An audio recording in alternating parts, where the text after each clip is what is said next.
Hi, I'm Mike, and this is my friend Jeff, but you probably know us as the interview guys. Today, Jeff and I are talking about one of the most important requirements for getting a job interview, your resume. Whether you're applying for a job as a cashier at a donut shop like our friend Shirley here, or as the CEO of a major corporation, your resume is an extremely important part of your job search. You wish you were applying for a job here, Jeff. I mean, you come here so much that you may as well work here. What can I say? I'm a bit of a long john guy. A few more of these donuts and you'll be looking more like a wide john guy. Anyway, your resume acts as the first impression with your potential employer and ultimately can be the deciding factor in whether or not you even get an interview. And that's why we decided to give you our top 5 tips for getting the most out of your resume. And make sure you watch this video until the end because we're going to show you exactly how to make sure your resume stands out against all of your competition. So what's the first tip, Mike? Our first resume tip is to keep it simple in terms of design. If your resume looks cluttered and confusing to you, imagine what the hiring manager is going to think, that you're a cluttered and confused employee.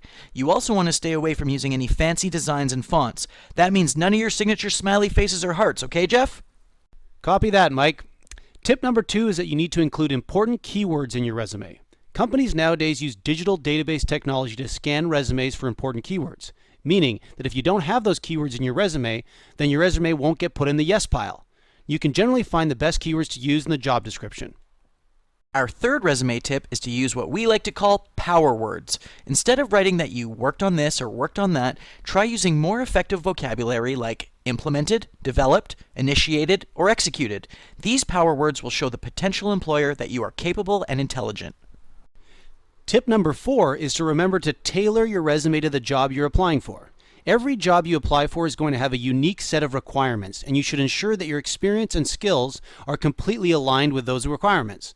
You should have a different, unique resume for every job you apply for.